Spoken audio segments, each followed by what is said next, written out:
Hello, my name is Tim, the Tabletop Optimist, and I'd like to welcome you to From Level 1 to Now, a series where I talk to interesting people in the TTRPG community, hoping to learn more about them and discuss how we can all make a positive impact on the community.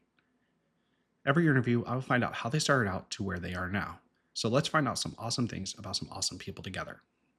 Before I introduce our very first guest, please like the video and subscribe to the channel, as it is the best way to support my channel. So today I am thrilled to be joined by HowdyLoveDarling, aka Meadow, a game designer, novelist, amateur cosplayer, and professional pretend player. HowdyLoveDarling currently portrays Ilora in the Daggerheart Actual play Bitten, while also running games on Startplaying games. So let's figure out how they went from level 1 to now.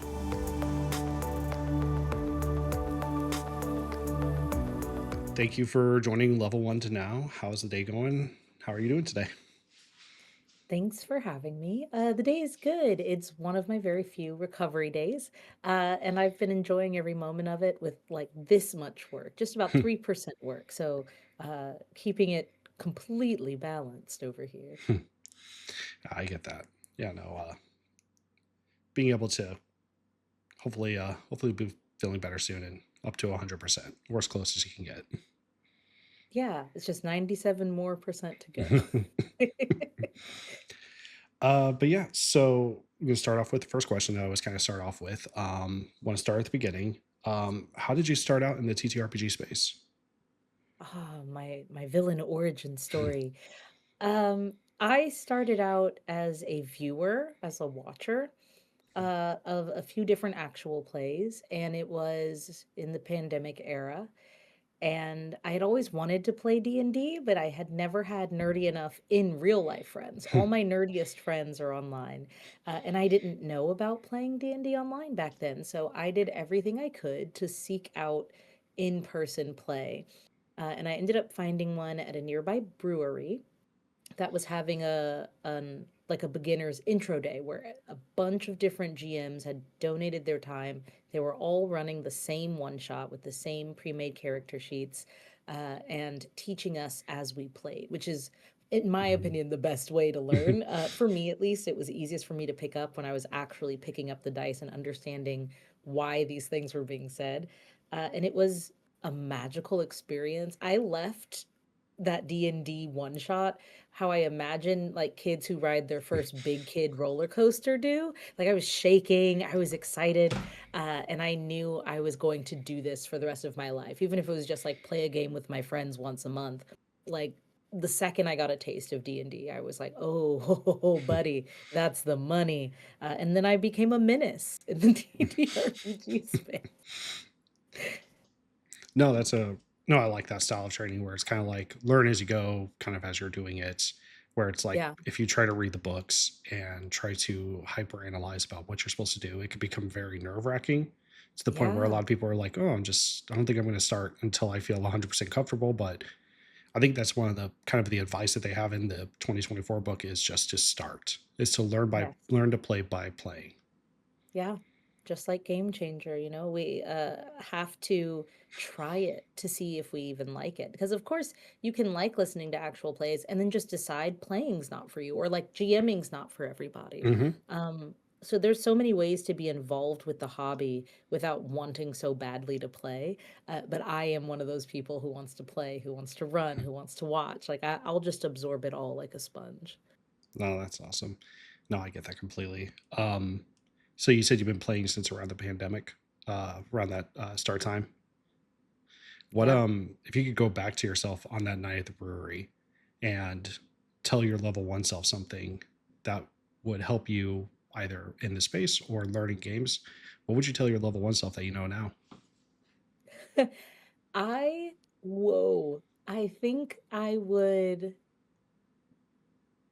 tell myself two things. First, I would say something nice because I'm very sensitive and I don't like I don't like people telling me things I need to change. So I would start with, "Hey, not only is this fun, but this is a skill you can grow."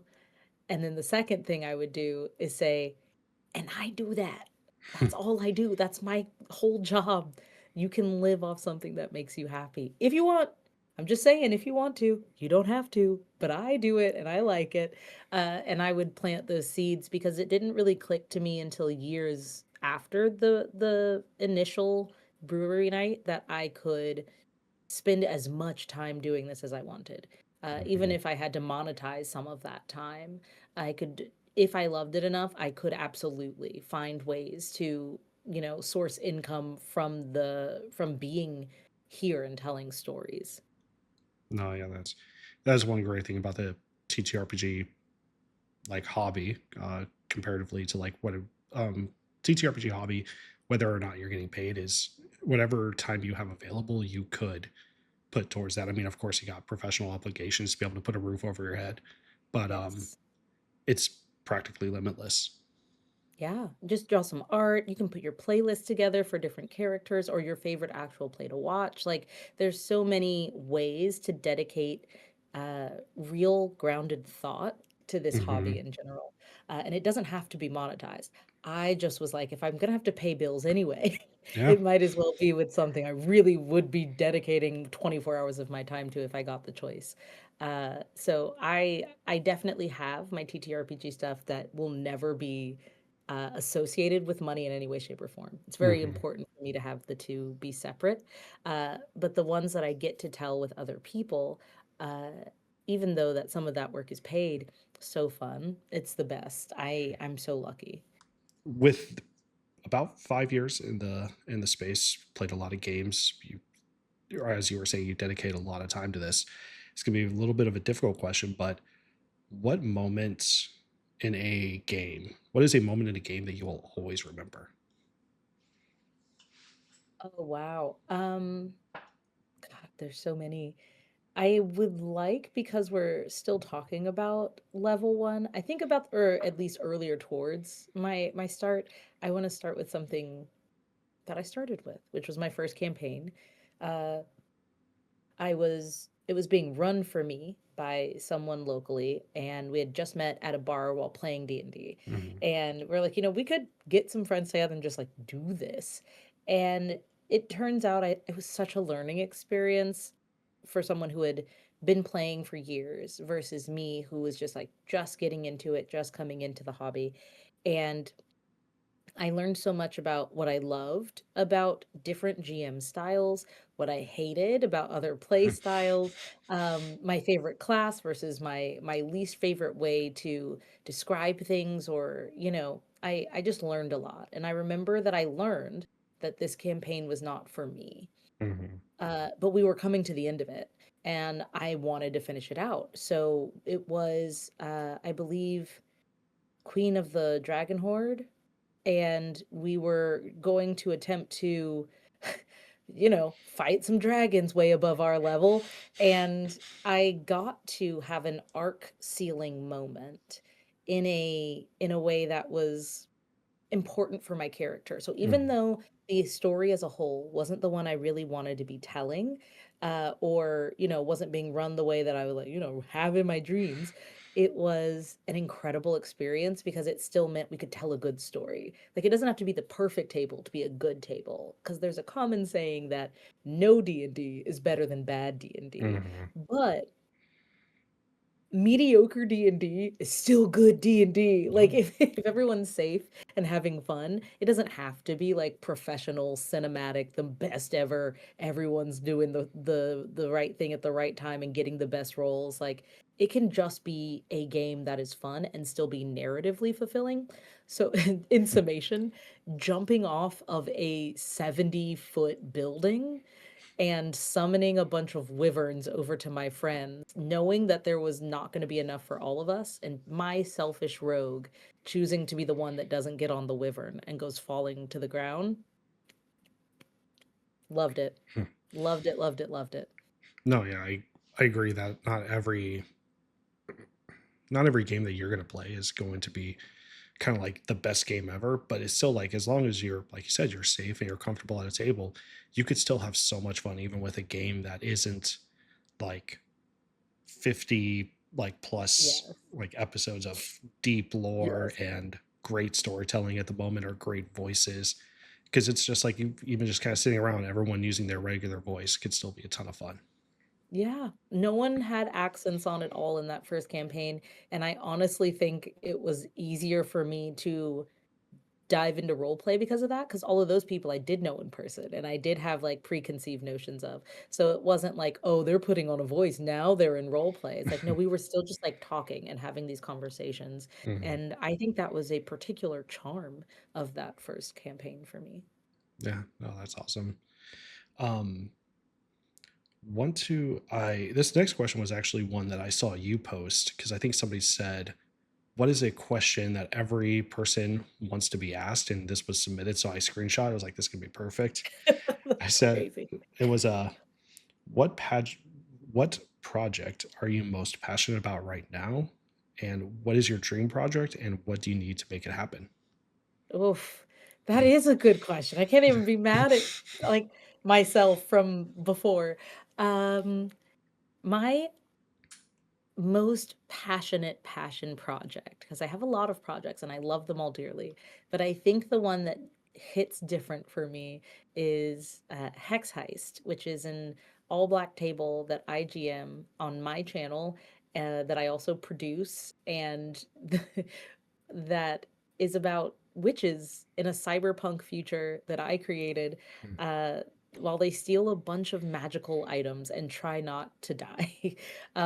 It is very healing to have a very diverse table in terms of what you usually see. But also, I wrote the system, I wrote the world. My characters do a lot of the heavy lifting, thank goodness.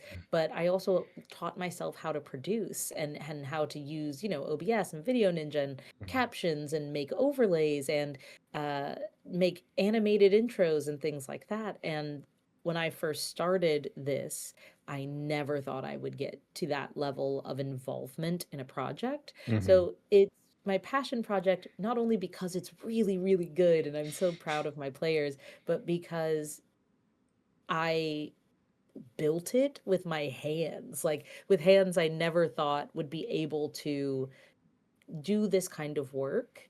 I Mhm. have done it because I have to. I want the project to come out and it deserves good work, and so I need to make good work. So Hex Heist is the biggest thing in the world to me right now. I love that cast. My dream project, though, is a little different. I would really, really like to run a game based on the video game Control. Oh yeah, I've heard Uh, about that. Yeah. it's so good. I'm obsessed with it. I really wanna run it in a studio. I think particularly this game in my head needs to be immersive, and that means the lighting needs to go off at the right time. I need to be able to hand Mhm. out the memos that people are finding in the office building. There's so much I wanna incorporate, and in order to do that, I would need to be in studio. And in order to do that, first, I need a lot of permissions from the game developers, designers, and company. I would need the exact right cast. I refuse to cast anyone who doesn't love Control as much as I do. Mhm. Well, maybe not as much as I do, but they should like it and know of it, like be aware of the source material, and be enthusiastic about it. And I would need, um, I don't know, 3 days? Give me 3 days. I've already written the system, I've already planned out how I'd like to run it in terms of, like, what the hook is, and then I would just let the players explore because there's things in each department in my head that they would have to deal with. So instead of controlling a narrative, giving them a sandbox and being like, Mhm. "This is my favorite sandbox, I hope you like all the horrors inside."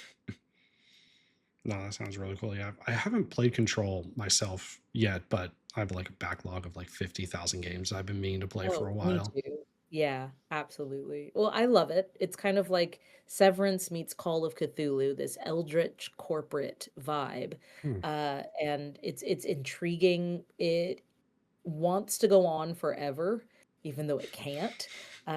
So there's like some issues with that, but it's an incredible game, and I love the world that it builds.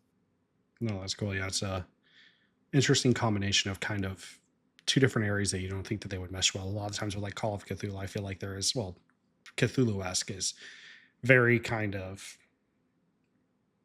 standard area where it's like you're just kind of walking throughout the town, but you don't really, I didn't haven't really thought of like what would Cthulhu be like if you had to work for it. Yeah. What kind of world would that be? So cool. It's a good world. Mm. It's so good. I'm obsessed with it. I think about it at least once a day, which I guess means it's my Roman Empire. But I would love to run a game in the world that was created with like the Alan Wake and Control. They're kind of lumped in together. Mhm. Uh, and I would just, oh, oof. Let me tell you, my players would be scared. Fun wise. Do you typically kind of like that the horror genre when playing a game, Oh, or is it just kind of you like a lot of different genres? so I love the horror genre in terms of media. I consume a lot of horror. I Mhm. love like horror movies, books, I I like horror TTRPGs, but I have discovered very recently I'm actually a coward. And so playing them in video game form has been quite the journey. I have Mhm. not grown super comfortable with that yet, but I'm trying. I'm currently playing Call of Cthulhu, which is more detective mystery than horror, Mhm. but it's scary anyway because I'm a coward. No, I Uh, oh no, it's sorry, so go ahead. fun. No, I've never been into a haunted house before. So I've like, even though Mm. I'm like 6 foot, like 250 pounds, I'm like a pretty large guy. I feel like I there would be one of two options. Either I will make it through and be perfectly fine, or they will have to turn all the lights on because I'll be in a ball in a corner because I do not handle horror all that well. Yeah. Yeah. I love it in TTRPGs because it's all narrative and it's all more Hmm. like in your mind, which leaves you with that lingering feeling of I am unsettled, which is kind of what I'm searching for when I'm in like consuming horror media. But I don't feel unsettled when I'm playing the game. I'm scared. Like I'm Hmm. actually scared, which is a little different. But in terms of other RPGs, I love them all. I particularly enjoy narrative forward, less crunchy mechanics Hmm. type of games. But yeah, speaking of kind of like playing in kind of like a horror setting, you play Ilora in the Bitten podcast, um, which I was kind of watching yesterday and just kind of wanting to get a feel for it. I know Daniel plays Royla and you play Yes, Ilora. my twin. I was gonna say I didn't realize when I saw it. I was like, "Wait, are there names? Is there a name just spelled differently?" I Yeah. thought that was so cool. It's such a clever idea. That was actually because I knew my name for my character first, but we were in a group chat, Daniel and I, with the GM, Johnny, and we were talking about twins and like what that kind of means for us and how hard we want to lean into twin stereotypes. Hmm. And he was like, "Okay, your name's Elora. Okay, okay, okay. I'll be Royla." And I was like, "Oh, oh no, we're deeply intertwined," which is interesting because we have. Uh, distance between us sometimes, more than you would probably think for twins. Hmm. But we've both been like pushed to our breaking point. I love that cast. I love the story that we're telling, and it is horrifying sometimes, and not always in the way that you think. Sometimes it's horror in the way of hopelessness or horror in the way of what the people around us are capable of or it's not all gore and zombies, even though it is Hmm. definitely a zombie campaign. um, when you were making Alora, um, what was it like making the character? And this could kind of be a two-part question. What was it like making the character, and what is it about the table or the game that makes you want to come back each time you guys play? Yeah. I think it's important to note that it was my first time building a Daggerheart character. Hmm. So that's kind of like seeing all of the D&D options new and interesting, and you just want to dive in. So I took a lot of time looking through what options there were. And it's also really important to mention that Daniel and I were making them together because we had to be the Hmm. same, That's awesome. everything, the same order born. We're both giants. We are Hmm. different classes, of course, but we had ourselves intertwined in a way that meant it was a collaborative effort, which I don't often get to do when building characters in any system. So it was painstaking in the best way. It was a labor of love, making sure that we were both on the same page, every choice that we made. Because we're order born and we are twins, we had to come up with three tenets of our community that were instilled in us. And so we worked really hard on going back and forth on what those would be until we felt that we had things that were strong enough to lean narratively on. Mhm. And I think that actually leads into why I really love this table and keep coming back forever if they'll have me, is because I can lean on every single one of them narrative. We Mhm. had some very big moments last episode where there was crying and um there's lying and there's anger and there's denial and there's hard emotions to handle.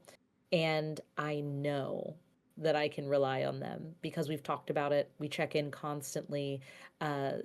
We, the cast and my friends are incredibly talented, and I am lucky that I get to sit back and eat popcorn and watch them work, and I am honored that I sometimes get to be in those scenes with them. It is completely by happenstance that I landed in this table with this group of people, and they are some of my absolute closest friends in the space.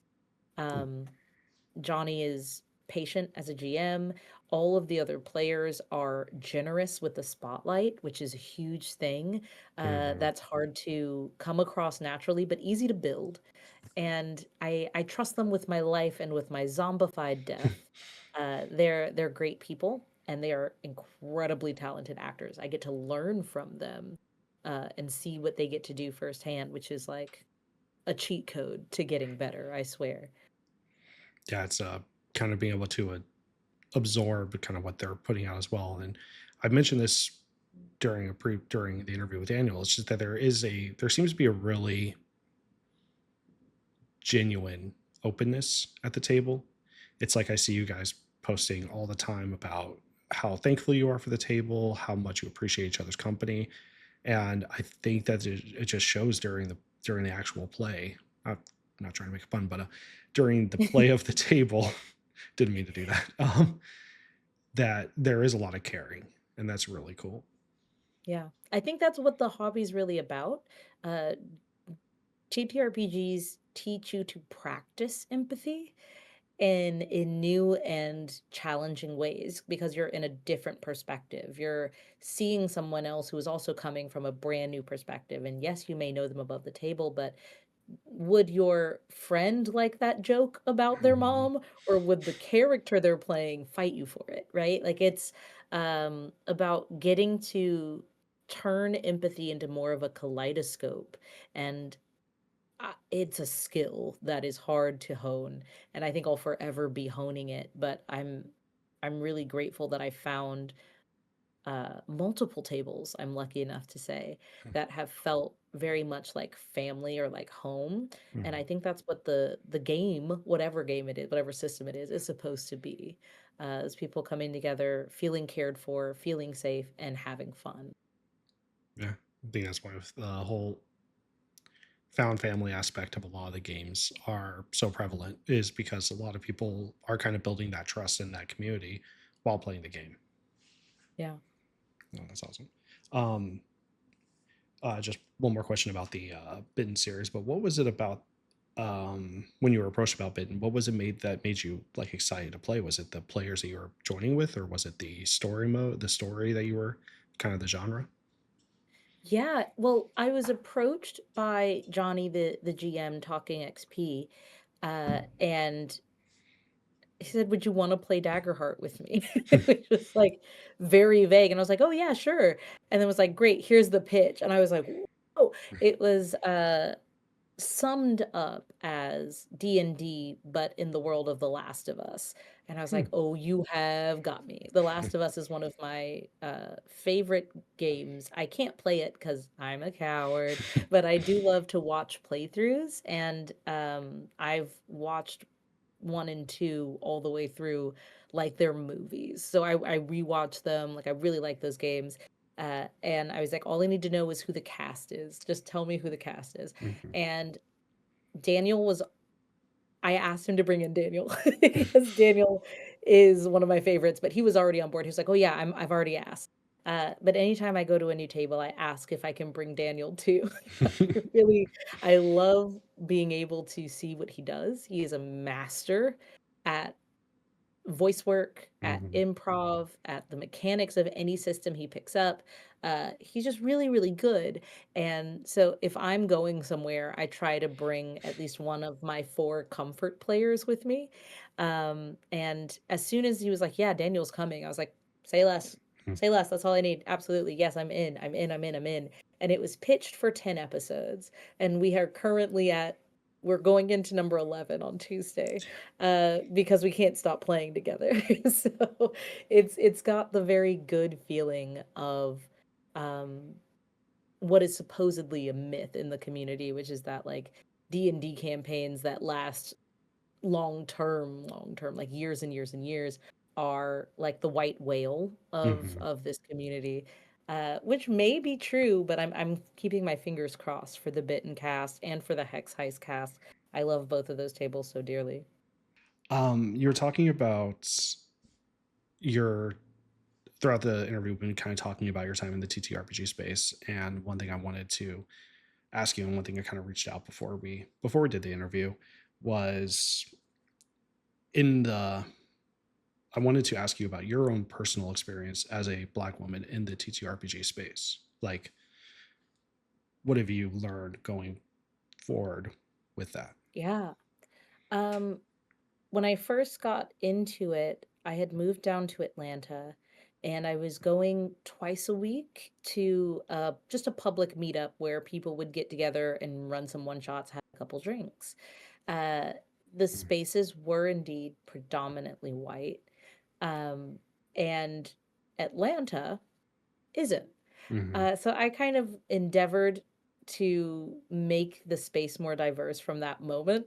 And it was with a group that I became admin for and took over one of the nights of the week.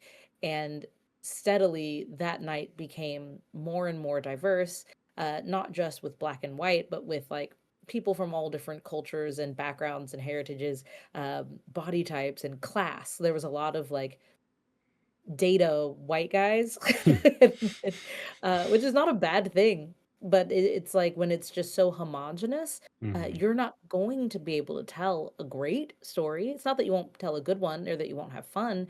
It's that if all of your perspectives are coming from the same point, you don't get the flavors that make D&D so fun. So early on, I've endeavored to make the space feel more diverse. I have learned that I do have to have set healthy boundaries about what casts I will and won't be on. I have committed to being on casts that are at least 50% POC, or so it doesn't have to be BIPOC. It could be AAPI representation or whatever it is, but there needs to be a diverse cast for me to be comfortable on it.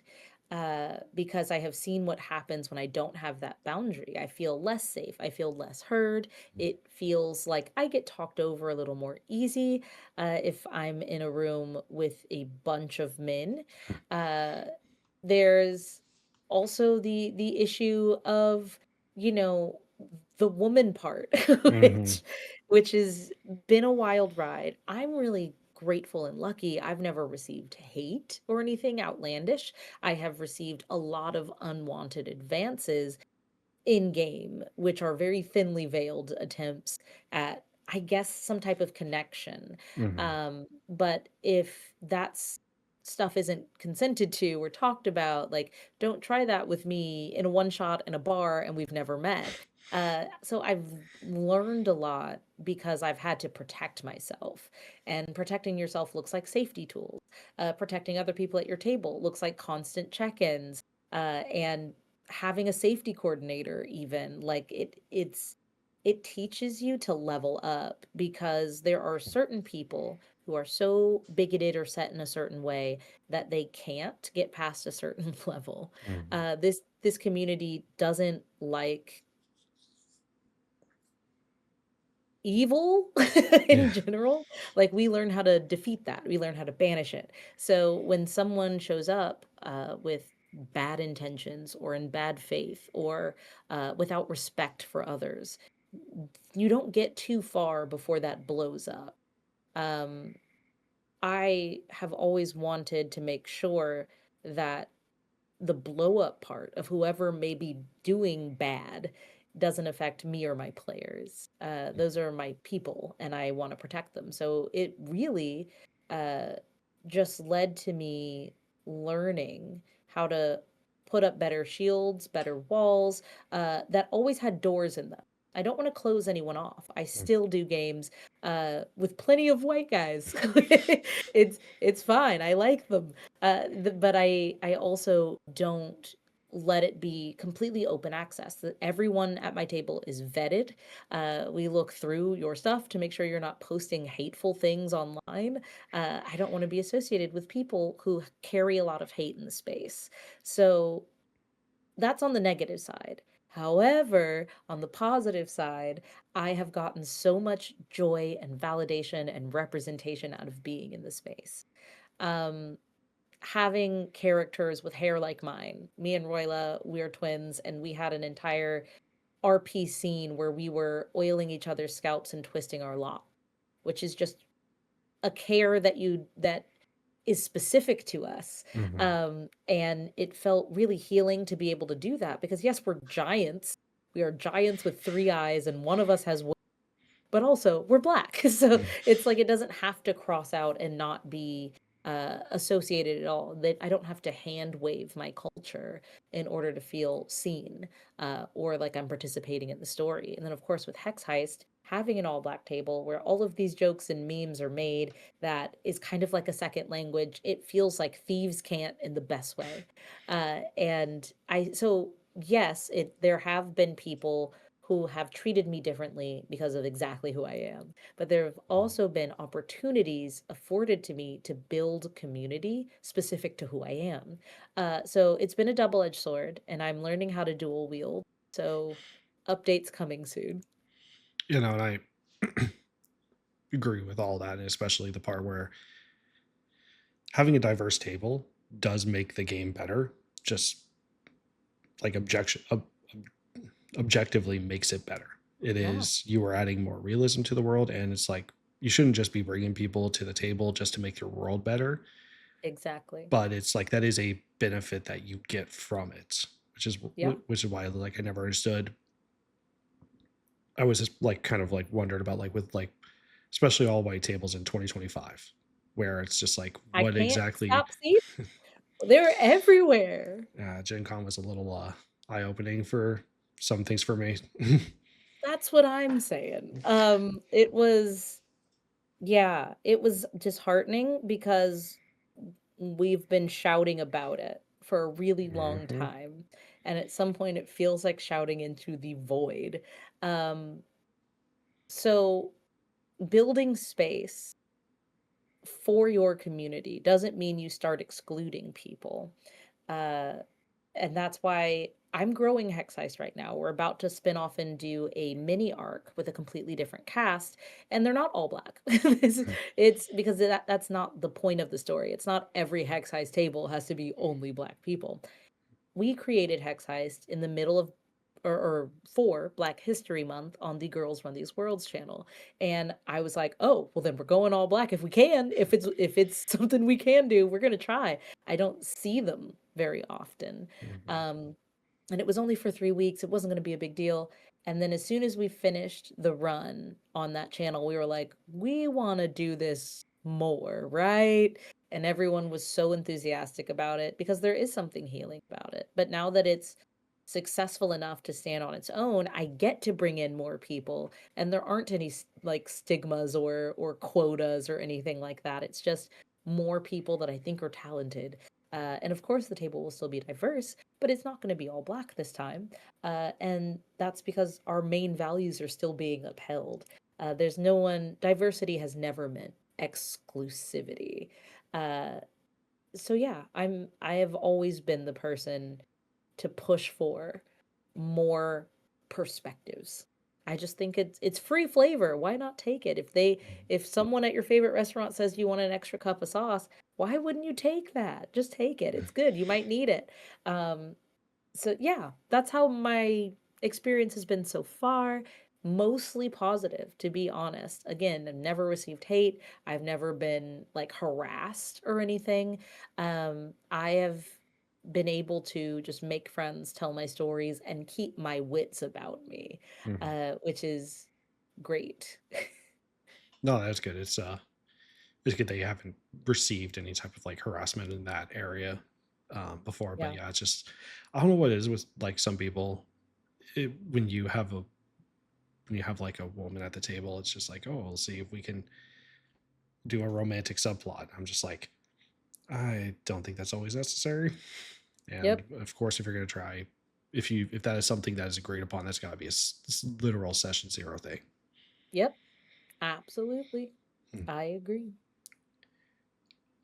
The next question is kind of in the same vein, but wanted to talk about the future. In the TTRPG space, it is very difficult for people of color, especially women of color, to break through and get the attention that is so easily given to white creators.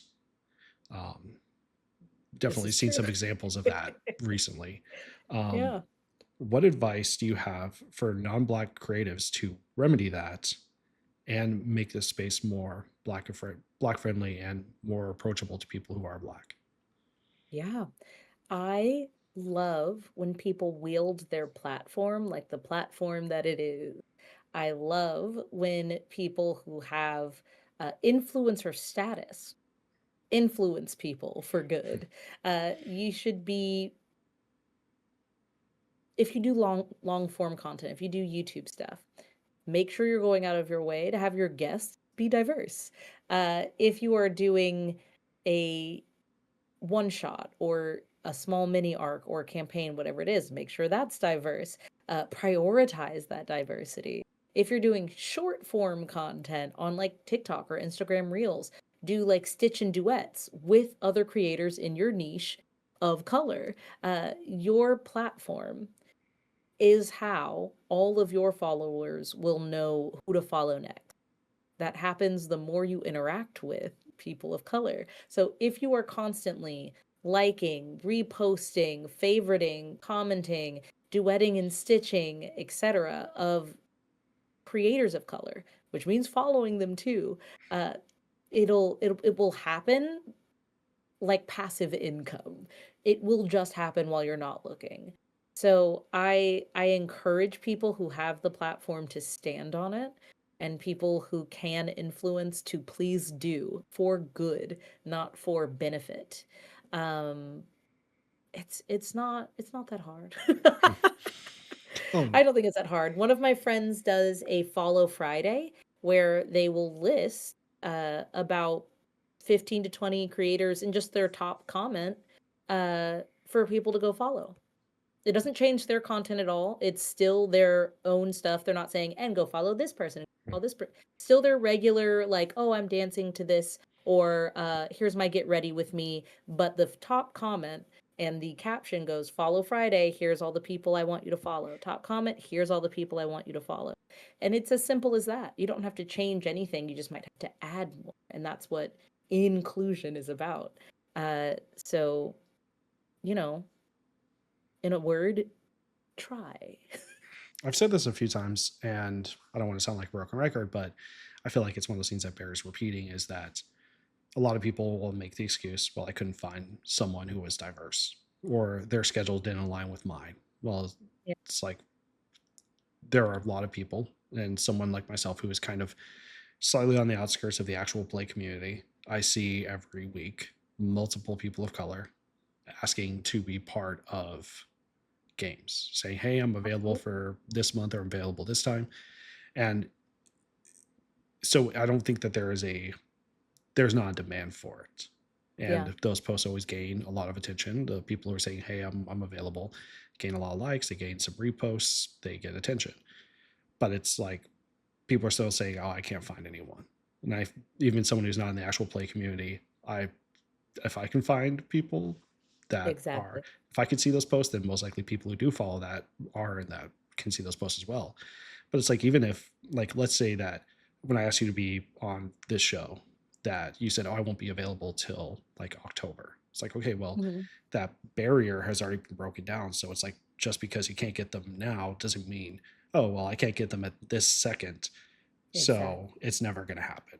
But I think it's just like there you have that barrier that's been broken down. So now when they are available, you can reach out to them again. Yeah. And that's all it takes is just asking, just following along. That way you're like, oh, I want to keep this person in mind when I have this project I want to do in a couple months. Just as you see other nerds post in the space, if they seem different from you, follow. Mm-hmm. Follow along. It doesn't hurt anybody to have more or to follow more people. Um, that's part of that support that grows. I know a lot of people are like, why won't anyone watch my stuff? Or how do I break into the space? I feel too small. And it's easy to feel like you're not getting instant fame because you aren't. Mm-hmm. But you have to build a community, which means you have to interact with other people's APs. You have to show up to their lives. You don't have to throw money at everybody and be like, here's a gift sub, here's another gift sub, or that.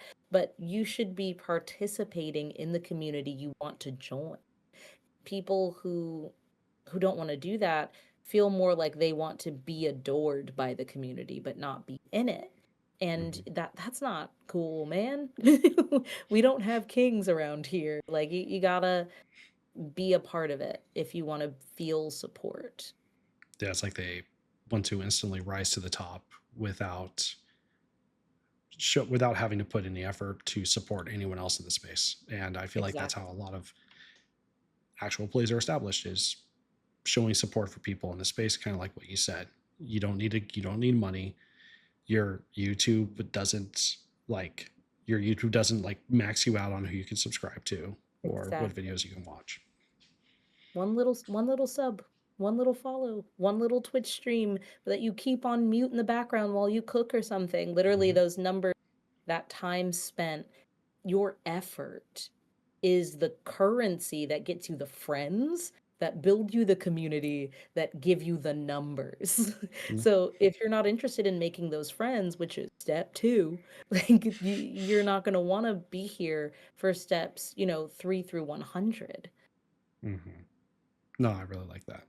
Hmm. Um, but yeah, that was kind of my final question of the interview. I know you mentioned a couple of the other ones, but I wanted to ask, where can people find you, and what are you currently working on that you could talk about or about to work on?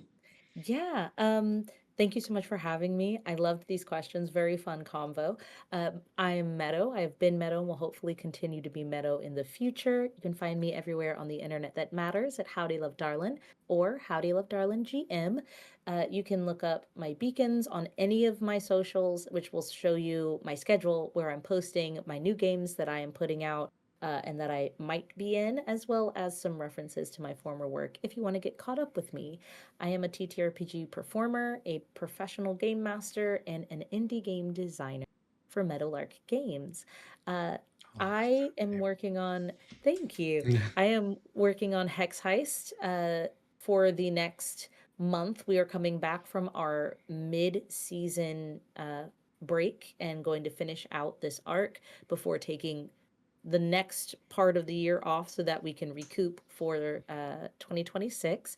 And in that time, I'll be doing the Hex Heist Corrupted Files, which is an Oops All Villains version for people to enjoy while our main cast takes a break and has holidays, be humans. Mhm. So those are pretty much the only things I can talk about right now. Oh, wait, no.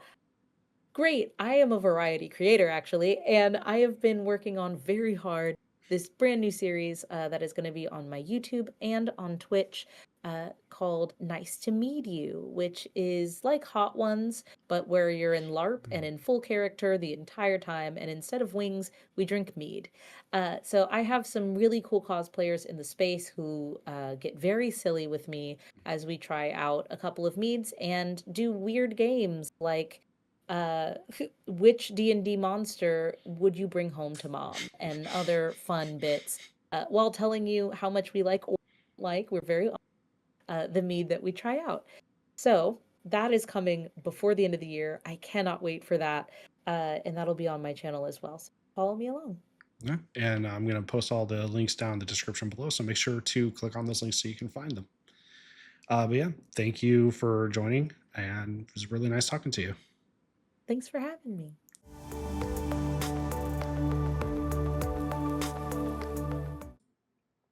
Before I go, I want to once again thank Howdy Love Darling for joining me.